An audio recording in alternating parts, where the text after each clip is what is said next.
Saraswati creamy में आती हूँ। मैं आप सभी स्टूडेंट को good evening education PYQ important PYQ है स्टार्ट करेंगे। देखिएगा आप सभी स्टूडेंट यहाँ पे बात करने वाले हैं। ये आपका प्रश्न है, सुमेलित कीजिए, ठीक है। यानी कि मिलान करने का प्रश्न आपका है, ठीक है। सूची फर्स्ट के साथ सूची सेकंड का मिलान कीजिए, यहाँ पे बोला गया है। तो आपको बताना है ये एक सूची में फर्स्ट सूची में बुक दिए गए हैं और सेकंड सूची में जो है ऑथर दिए गए हैं, लेखक आपके दिए गए हैं, ठीक है। किसने दिया? बुक्स, ठीक है। यानी कि बुक किस ऑथर ने लिखा है, ठीक है। तो यहाँ पे आपको मिलान करने का प्रश्न है। तो आपको बताना है 4 विकल्प दिए गए हैं जिनको आपको जो है मिलान करना है। ए को ABCD 4 विकल्प दिए गए हैं जिनको आपको फर्स्ट सेकंड थर्ड से मिलान करना है। यहाँ पे देखिएगा और यहाँ पे आपने देखा फर्स्ट सूची है, ठीक है, और एक हो गया सेकंड सूची, यहाँ पे देखा आपने। तो यहाँ पे देखिएगा the politics of education cultural power and liberation. तो यहाँ पे इसको आपको किससे मिलान करना है? इस पुस्तक को, ठीक है। तो ये पुस्तक किसने दिया है तो आपको बताना है। तो ये पुस्तक को आपको मिलान करना है पाउलो फ्रेरे, ठीक है। ये आपको रट लेना है, पाउलो फ्रेरे हो जाएंगे, ठीक है। इसके बाद आपका दिया गया है द पॉलिटिक्स ऑफ एजुकेशन, ठीक है। बी विकल्प आपका दिया गया है, तो ये आपको थर्ड से मिलान करना है। ये आपका हो जाएगा साल्टमैन हो जाएगा, ठीक है। इसके बाद अगला आपका आता है पॉलिटिकल एजेंडा ऑफ एजुकेशन, ठीक है। तो ये पुस्तक किसने दिया है? तो ये पुस्तक जो है कृष्ण कुमार जी ने दिया है। और अगला जो है डेमोक्रेसी एंड एजुकेशन, ये इंपॉर्टेंट पुस्तक है, ये आप सभी स्टूडेंट को आनी चाहिए। इसको आपको मिलान करना है जॉन डीवी से, ठीक है। यहाँ से जॉन डीवी, ठीक है। एक आपको ये इंपॉर्टेंट है, जॉन डीवी की पुस्तक आपको याद रखना है, ये इंपॉर्टेंट है, ठीक है। और एक आपको ये पुस्तक इंपॉर्टेंट है, याद रखना है पाउलो फ्रेरे की, ठीक है। तो ये दो पुस्तक आपको याद रखना है और दो ऑथर भी इनको अच्छे से याद रखना है कि जॉन डीवी की पुस्तक डेमोक्रेसी एंड एजुकेशन हो जाएगी, पाउलो फ्रेरे की याद रखना है, ठीक है। The politics of education cultural power and liberation, तो ये आपको याद रखना है, जिसमें आपका विकल्प थर्ड सही हो जाएगा, ठीक है। यहाँ पे देखिएगा आप, और यहाँ से आप जो है the politics of education cultural power and liberation, ठीक है। तो यहाँ से आप देख लीजिएगा, आपको पाउलो फ्रेरे की पुस्तक आपको याद रखनी है और जॉन डीवी की याद रखनी है, ठीक है। ये दो याद रखना है आपको, इंपॉर्टेंट है। अगला प्रश्न आपका आता है, देखिएगा, आरोही क्रम में करना है इसको, इस प्रश्न में, ठीक है। तो इसमें दिया गया है निम्नलिखित सिद्धांतकारों के अधिगम, यानी कि निम्नलिखित बोला गया है, निम्नलिखित सिद्धांतकार, ठीक है। सिद्धांतकार है, सिद्धांतकारों के अधिगम, अधिगम सीखना होता है, आप जानते हैं। अधिगम कहो या सीखना कहो या लर्निंग कहो, ठीक है। लर्निंग सिद्धांतों के देने को आरोही क्रम में व्यवस्थित कीजिए। आपको आरोही क्रम में सिद्धांतकारों को व्यवस्थित करना है, अधिगम सिद्धांतों, ठीक है। तो यहाँ पे आपको बताना है। तो इसमें आपके दिए गए हैं थॉर्नडाइक दिए गए हैं, पावलोव दिए गए हैं, बंडूरा दिए गए हैं, क्लार्क जो है हल दिए गए हैं सिद्धांतकार, ठीक है। टालमैन सिद्धांतकार आपके दिए गए हैं। तो यहाँ पे आपको देखना है मिलान कर, मतलब आपको सीक्वेंस में लगाना है, मतलब आरोही क्रम में, बढ़ते हुए क्रम में। तो यहाँ पे आरोही क्रम को इंग्लिश में बोलते हैं असेंडिंग। यहाँ पे देख लीजिएगा, जिन बच्चों को नहीं आता है, छोटे से बेसिक से, मतलब छोटे छोटे टॉपिक होते हैं जो बच्चों को नहीं आते हैं, आरोही क्रम कोई पूछ ले तो नहीं बता पाते हैं आरोही क्रम क्या होता है, या असेंडिंग पूछ ले तो भी नहीं बता पाते हैं, ठीक है। तो आपको नोट कर लेना है अपनी कॉपी में, जिन बच्चों को नहीं आता है, ठीक है। आरोही क्रम यानी कि असेंडिंग, ठीक है। और एक आपका होता है अवरोही क्रम, ठीक है। अवरोही क्रम होता है, यहाँ पे आप जानते हैं एक अवरोही क्रम होता है जिसे डिसेंडिंग बोलते हैं, ठीक है। तो इस प्रकार से आपको याद रखना, आरोही क्रम मतलब होता है बढ़ते हुए क्रम में, ठीक है। आरोही क्रम का होता है बढ़ते हुए क्रम में, जैसे कि 1 2 3 4 5, या बीच की संख्या छूटी हुई फिर भी कह सकते हो आरोही क्रम है। जैसे 5 हो गया, फिर 7 हो गया, 9 हो गया, 10 हो गया, ये आपका हो जाएगा आरोही क्रम, यानी कि बढ़ते हुए क्रम, ठीक है। ये बढ़ते हुए क्रम हो जाएंगे। अवरोही क्रम, डिसेंडिंग क्या होता है? ये घटते हुए क्रम होता है। कहने का मतलब है कि जैसे घटते हुए क्रम 10 लिखा हुआ है, ठीक है, इसके बाद आप 9 लिख देंगे, ठीक है, फिर आप 8 लिख देंगे, फिर 7 या 2, फिर 1, इस प्रकार से हो जाएगा, ठीक है। घटते हुए क्रम में हो जाएगा। तो इस प्रकार से आपको ये जो है सिद्धांतकारों को जो है आरोही क्रम बढ़ते हुए क्रम में लिखना है, बताना है, ठीक है। आपको आंसर देना है। तो यहाँ पे आप कौन सा बताएंगे, इसमें कौन सा आंसर आपका सही होगा? तो इसमें आपका सबसे पहले आपका पावलोव जी आएंगे, ठीक है। यहाँ पे देखिएगा ये फर्स्ट नंबर पे हो जाएंगे, ठीक है। इसके बाद आपका जो है ऑप्शन में थॉर्नडाइक आएंगे, ये 2 नंबर पे आपके हो जाएंगे। फिर आपका अल्बर्ट बंडूरा लिखा हुआ ये नहीं है, ठीक है। इसके बाद आपका जो है टालमैन हो जाएंगे 3rd नंबर पे। इसके बाद जो है डी क्लार्क हर आपके 4th पे हो जाएंगे। बंडूरा जी जो है 5 नंबर पे आपके हो जाएंगे, ठीक है। जिसमें आपका ये विकल्प 3rd सही हो जाएगा। तो इसमें आप सभी स्टूडेंट को याद रखना है, ठीक है। और यहाँ से देख लीजिएगा इवान पी पावलोव, ठीक है। ये इंग्लिश में लिखा हुआ है क्लासिकल कंडीशनल थ्योरी, ठीक है। तो ये सन आपको याद रखना है, और एक सन आपको ये याद रखना है EL थॉर्नडाइक, ठीक है। तो ये दोनों सन आपको याद रखने हैं। पावलोव, ठीक है, इन्होंने कुत्ते का प्रयोग किया था, थॉर्नडाइक ने बिल्ली का प्रयोग किया था। टालमैन जो है चिन्ह का सिद्धांत दिया था, या कह सकते हो चिन्ह या जो है संकेत, नहीं चिन्ह, अव्यक्त का सिद्धांत भी कह सकते हो, अव्यक्त का, ठीक है।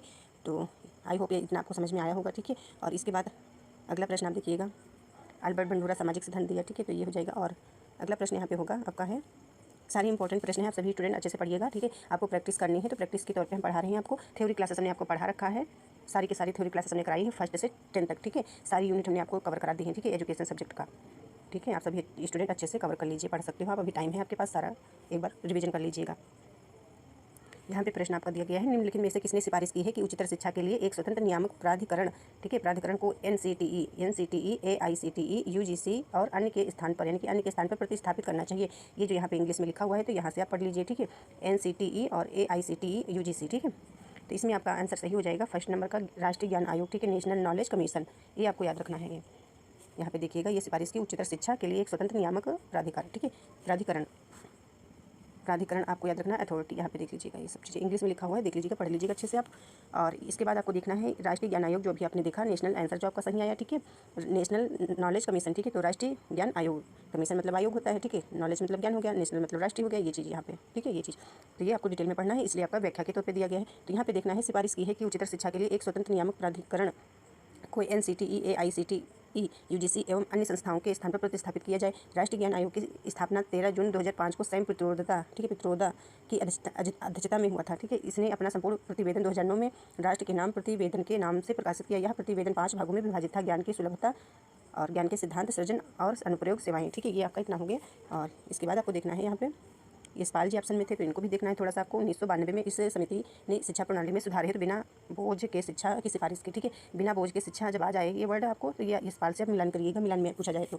इन्होंने शिक्षा के सभी स्तरों, विशेषकर प्राथमिक शिक्षा व उच्च शिक्षा स्तर की कक्षाओं से विद्यार्थियों पर पढ़ाई के दौरान पढ़ने वाले बोझ को कैसे कम किया जाए, यानी कि जो पढ़ाई बच्चे कर रहे थे क्लास के दौरान प्राथमिक स्तर की कक्षाओं में, ठीक है, तो जो विद्यार्थियों के ऊपर पढ़ाई के दौरान पढ़ने वाले बोझ हैं, जो बैग क्या बोलते हैं कि बैग ज़्यादा होता है, ठीक है, बुक्स का कॉपी किताबें, तो थोड़ा कम होनी चाहिए। बोझ को कैसे कम किया जाए, इस पर जो है 1993 में सरकार को अपनी रिपोर्ट दी थी।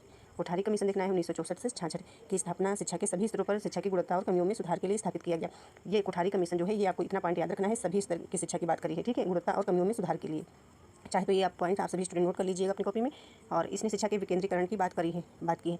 फिर इसमें और एक पॉइंट से ये दिख नहीं रहा होगा आप सभी स्टूडेंट को, राष्ट्रीय शिक्षा नीति 1986, ये आपको याद रखना, राष्ट्रीय शिक्षा नीति 1986, ये सब जो है सन पूछे जाते हैं पेपर में आपके। कोठारी शिक्षा आयोग की सिफारिश पर राष्ट्रीय शिक्षा नीति 1968 की स्थापना के बाद में 68 की इसी नीति में सुधार व संशोधन करके राष्ट्रीय शिक्षा नीति 1986 लाई गई, ठीक है। ये प्रश्न आपका यहाँ से आपको प्रश्न ही याद रखना है। आपको प्रश्न इस प्रकार के प्रश्न आ जाए जो मतलब ये प्रीवियस के क्वेश्चन, तो आपको गलत नहीं होने चाहिए, देखते ही आप टिक कर दीजिएगा कि हाँ ये सही, क्योंकि प्रश्न आपके जो है क्या कहते हैं रिपीट होते रहते हैं, ठीक है।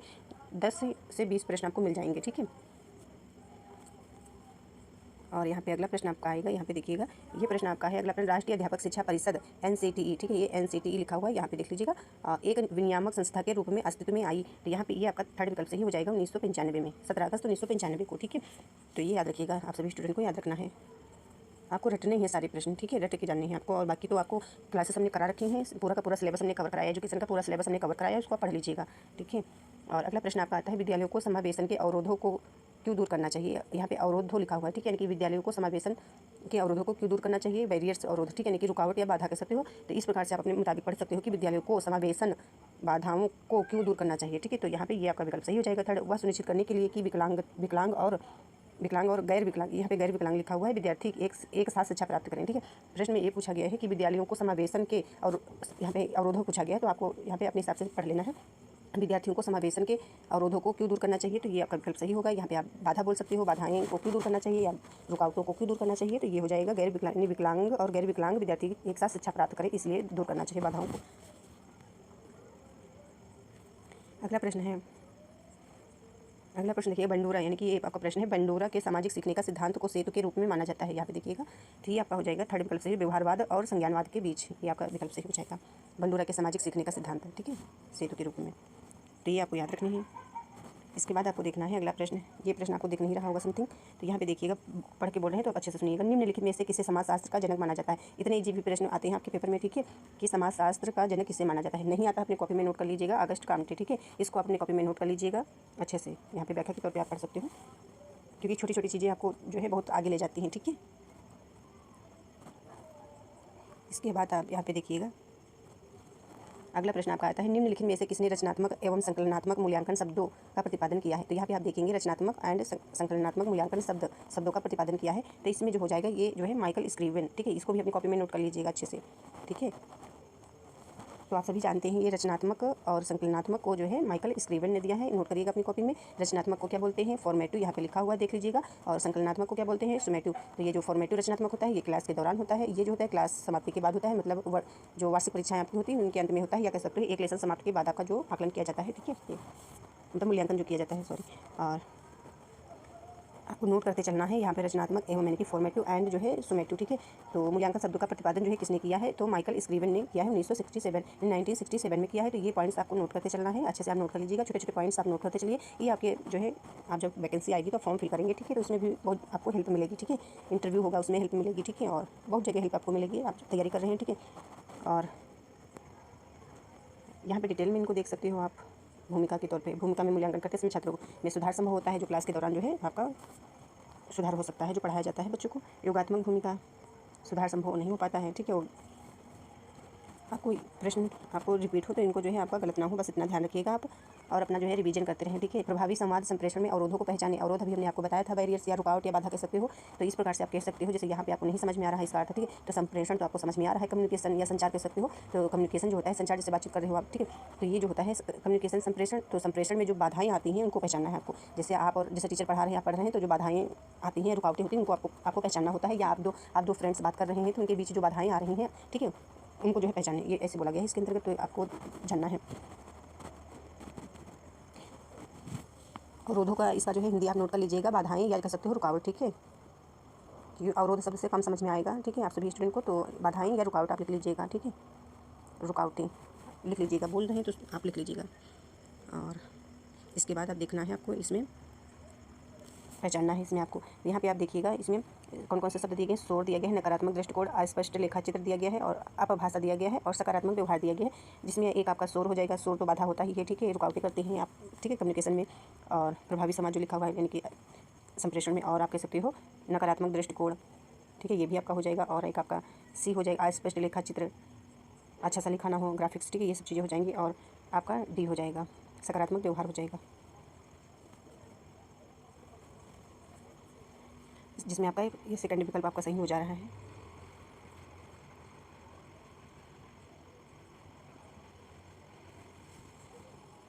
और इसमें यहाँ पे आप देख लीजिएगा, प्रभावी संप्रेषण के क्षेत्र में अनेक बाधाएं यानी कि अवरोध जो अभी थे बताएगा। शोर है, नकारात्मक दृष्टिकोण, ठीक है, अस्पष्ट लिखा चित्र, अपभाषा, थकान, इसमें अपभाषा भी दिया गया है, ठीक है, अनेकार्थक शब्दों का प्रयोग, थकान, ये सारी चीज़ें हो जाएंगी। और अगला प्रश्न आपको ये देखना है, निम्नलिखित में से कौन सा महात्मा गांधी द्वारा बनाए गए शिल्प आधारित शिक्षा का लक्ष्य नहीं है, पूछा गया है। थोड़ा जूम कर दो इसको तो आपको देखिए, सभी स्टूडेंट को दिख नहीं रहा होगा। तो यहाँ पे ये प्रश्न पूछा गया है, कौन सा महात्मा गांधी, ठीक है, कौन सा महात्मा गांधी द्वारा बताए गए शिल्प आप समझ रहे हैं, शिल्प शिक्षा का लक्ष्य नहीं है। तो इसमें शिक्षकों के वेतन व्यवहन नहीं, शिल्पकारों के विशेष वर्ग का निर्माण, श्रम का सम्मान, रोजगार के लिए ग्रामीण युवाओं के शहर में पलायन की प्रवृत्ति को कम करना, तो ये नहीं, आपका सेकंड विकल्प सही हो जाएगा, ठीक है, ये याद कर लीजिएगा, ये आपका विकल्प हो जाएगा। और अच्छे से पढ़ने के लिए ये व्याख्या के तौर पे दिया गया है, यहाँ पे आप देख सकते हो। और गांधी जी का जो है क्या कहते हैं, गांधी जी के बारे में डिटेल में जाने के लिए यहाँ से आप पढ़ लीजिएगा पूरा का पूरा। और यहाँ से इनकी रचनाएं भी पूछी जाती हैं, बुक्स वगैरह जो कुछ भी है, बहुत कुछ पूछा जाता है, वो आपको जो है थ्योरी क्लासेस में पढ़ना है। थ्योरी क्लास हमने पढ़ा रखी है, ठीक है, हमने आपको रविन्द्रनाथ टैगोर पढ़ाया है, महात्मा गांधी पढ़ाया है, और क्या कहते हैं, बहुत सारे अथर हमने आपको पढ़ा रखे हैं, ठीक है, उनको आप पढ़ लीजिएगा, बहुत सारे विद्वानों को, तो उनको सारे आप पढ़िएगा विद्वानों को। तो और ये प्रश्न आपका है, यहाँ पे देखिएगा, ब्लेंडेड अधिगम की अवधारणा के संदर्भ में निम्नलिखित में से कौन सा गलत है। यहाँ पे ये प्रश्न आपका पूछा गया है, ब्लेंडेड, ठीक है, मिश्रित, ब्लेंडेड यानी कि यहाँ पे लिखा हुआ ब्लेंडेड अधिगम, तो मिश्रित कर सकते हो, ठीक है। तो यहाँ पे बोला गया है कि जो है कौन सा गलत है, तो इसमें आपको बताना है कौन सा गलत है। यह मिश्रित व्यवहारिक तकनीक है, यह मिश्रित अनुदेशात्मक तकनीक है, तो इसमें आपका पहला सही हो जाएगा, ये आपका विकल्प, ठीक है, पहला डी केवल हो जाएगा आपका सही। तो ये आप जानते हो, ब्लेंडेड अधिगम जो होता है, सीखना जो होता है, इसमें आप जो है, इसमें बालक जो होता है, स्टूडेंट कह सकते हो, तो इसमें ऑफलाइन एंड जो है ऑनलाइन दोनों माध्यम से सीखता है, ये ब्लेंडेड अधिगम के अंतर्गत आता है, ठीक है। यहाँ पे आप देख लीजिएगा, ब्लेंडेड अधिगम जो लिखा हुआ था, तो इसका हिंदी अर्थ होता है मिश्रित अधिगम। एक ऐसी अवधारणा है जिसमें छात्रों को उनकी सोच और तार्किक कौशल विकसित करने के लिए परंपरागत विद्यालय शिक्षा के साथ साथ यानी विद्यालय में जो शिक्षा दी जाती है उनके साथ साथ लर्निंग मैनेजमेंट सिस्टम या सॉफ्टवेयर का प्रयोग किया जाता है, ठीक है। और उदाहरण, आप पाठ्यक्रम के किसी भी भाग को चौक डस्टर के माध्यम से ब्लैक बोर्ड से पढ़ा सकते हैं, या तथा उसी भाग को एनिमेशन या रियल टाइम उदाहरण के लिए श्रृंखला के साथ वीडियो के माध्यम से भी समझा सकते हैं, ठीक है। यानी कि दोनों पद्धतियों का प्रयोग किया जाता है, यानी कि ऑनलाइन भी पढ़ाया जाता है बच्चों को, ऑफलाइन भी, दोनों पद्धतियाँ अपनाई जाती हैं, वो आपका हो जाता है ब्लेंडेड, ठीक है, लर्निंग हो जाता है, ठीक है। दोनों माध्यम से बच्चे सीखते हैं, यानी कि ऑनलाइन और ऑफलाइन दोनों। और एक इंपॉर्टेंट प्रश्न ये है आपका, यहाँ पे देख लीजिएगा, स्वयं से तात्पर्य, यहाँ पे देखिएगा, ये स्वयं से तात्पर्य फुल फॉर्म आपका पूछा जा सकता है, तो ये इसको याद कर लीजिएगा, स्वयं SWAYAM, ये यहाँ पे जो दिया गया, तो स्टडी हो गया, ठीक है, वेब हो गया, W से, A से जो है एक्टिव हो गया, Y से एक्टिव लर्निंग, फिर Y जो लिखा हुआ है तो यंग हो गया, A से एस्पायरिंग हो गया, M से आपका माइंड्स हो गया, ठीक है। तो इस प्रकार से आपको याद रखना है, ये दिया गया है आपका, तो ये आपका आंसर हो जाएगा। तो study web active learning for young aspiring, ठीक है, माइंड हो जाएगा। तो एक एक करके इस प्रकार से आपको याद रखना है। एस से आपका जो है स्टडी, W से आपको वेब, ठीक है, A से एक्टिव, Y से लर्निंग, सॉरी, इसके बाद Y से यंग, फिर जो है A से एस्पायरिंग, फिर M से जो है माइंड हो गया, ठीक है। तो इस प्रकार से आपको याद रखना, आपको कन्फ्यूज नहीं होना है, अच्छे से रट लेना है, ये चीज़ें आपको रटने की ज़रूरत है, ठीक है, पढ़ने की ज़रूरत है, इस प्रकार से आपको पढ़ना है। और एक ये छोटा सा प्रश्न है, इसको भी देख लीजिए, अगला प्रश्न है, भारत में विशेष शिक्षा के लिए अध्यापक शिक्षा की शर्तों और मानकों के निर्धारण की वैधानिक संस्था है। तो इसमें आपका सेकंड विकल्प सही हो जाएगा, भारतीय पुनर्वास परिषद। आंसर आपका ये सही हो जाएगा। अगला प्रश्न भी देख लीजिए। अगला प्रश्न है, राष्ट्रीय शिक्षा नीति 1986 के अनुसार, यानी कि 1986 के अनुसार निम्नलिखित में से किस संस्था को प्रारंभिक विद्यालयों के लिए सेवारत अध्यापक शिक्षा की जिम्मेदारी सौंपी गई है? जिसमें आपका ये सही हो जाएगा, डाइट्स। ठीक है, ये फुल फॉर्म इसका भी आपको याद रखना है। ठीक है, और भी प्रश्न एक है आपका लास्ट प्रश्न है, निम्नलिखित में से किसने सिफारिश की है कि उच्चतर शिक्षा के लिए एक स्वतंत्र नियामक प्राधिकरण? ये तो हो गया है, इसको तो हमने आपको पढ़ा दिया है। तो इसमें आपका ये विकल्प सही हो जाएगा, राष्ट्रीय ज्ञान आयोग। ये एक आपका जो भी हमने प्रश्न बताया था, ठीक है, उसी के आधारित है, उसी पे आधारित कुछ है जो आपको बताते चलते हैं। ठीक है, ब्लेंडेड, यहाँ पे अभी जो हमने आपको एक प्रश्न में आपको मिला था, ब्लेंडेड या मिश्रित अधिगम कह सकते हो। तो यह एक ऐसी अधिगम प्रणाली है जिसमें विद्यार्थी पाठ्यक्रम का कुछ भाग कक्षा में प्रत्यक्ष रूप से सीखता है। ठीक है, दिख नहीं रहा होगा तो आप सुन लीजिएगा। कुछ भाग कक्षा में प्रत्यक्ष रूप से सीखता है तथा कुछ भाग जो है डिजिटल व ऑनलाइन संसाधनों के प्रयोग द्वारा सीखता है। जैसे कि हमने आपको बताया था, ब्लेंडेड है मिश्रित अधिगम, बच्चा जो है ऑनलाइन माध्यम से भी सीखता है और जो है ऑफलाइन माध्यम से सीखता है। ठीक है, यानी कि ऑफलाइन ऑनलाइन दोनों से जो है शिक्षा प्राप्त करता है या जो है सीखता है। समय, जगह, विधि एवं गति सबको नियंत्रित सीखने वाले के हाथ में होता है, यानी स्टूडेंट जब चाहे तब सीख सकता है। ठीक है, जिस प्रकार से ऑनलाइन ये जो दिया गया है यहाँ पे, ऑनलाइन मतलब होता है यह एक ऐसी अधिगम प्रणाली होती है जिसमें विद्यार्थी अपने संपूर्ण पाठ्यक्रम डिजिटल या ऑनलाइन संसाधनों के द्वारा के उपयोग के माध्यम से सीखता है, ऑनलाइन के माध्यम से। ठीक है, ऑफलाइन मतलब जो परंपरागत शिक्षा होती है, जो स्कूल में बच्चे सीखते हैं। ठीक है, विद्यालय में विद्यार्थी आमने सामने, शिक्षक व शिक्षार्थी आमने सामने जो है बैठकर अधिगम प्रक्रिया का संचालन करते हैं। ठीक है, ये सब चीज़ें हो जाएंगी। और लास्ट प्रश्न है आपका यहाँ पे, ये वो आपका की पॉइंट्स था, ये हमने आपको की पॉइंट्स बताए हैं। ठीक है, पूछे जाते हैं प्रश्न इसलिए ये। और अगला प्रश्न आपका है, समान शैक्षिक अवसर से तात्पर्य है। ठीक है, तो ये पूछा गया है प्रश्न में, समान शैक्षिक अवसर से तात्पर्य है। तो यहाँ पे पहला जो है विकल्प सही हो जाएगा, उपयुक्त शिक्षा है तो समान अधिगम्यता। ठीक है, ये आपका सही हो जाएगा। और आप सभी स्टूडेंट जानते हैं कि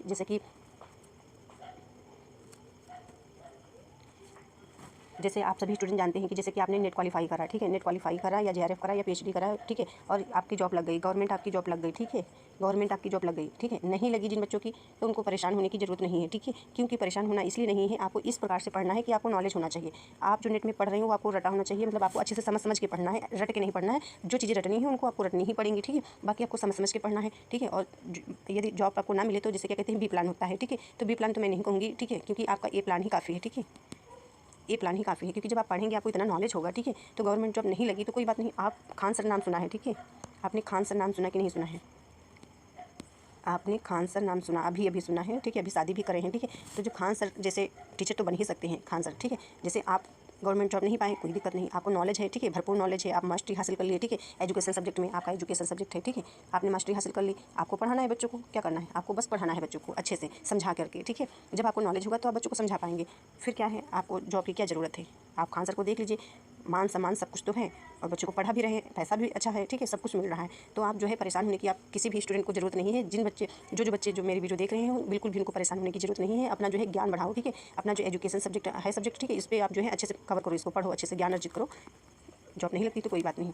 ठीक है, सबसे पहले आपका लक्ष्य होना चाहिए, आपको नॉलेज होना चाहिए, आप बच्चों को अच्छे से पढ़ा पाएँ। ठीक है, थैंक यू, मिलते हैं अगली क्लास में। इतना ही बताने के लिए। ठीक है, और क्योंकि आप परेशान ना हो। ठीक है, क्योंकि जॉब को कहने का मतलब है, जॉब जो है जैसे कहा जाता है कि जैसे एजुकेशन सब्जेक्ट में जॉब कमाती हैं। ठीक है, जैसे जॉब हो गई 10। ठीक है, जैसे 10 जॉब हैं। ठीक है, बच्चे कितने हैं? बच्चे 5000 हैं। ठीक है, अब जॉब तो ठीक है 5000 हैं।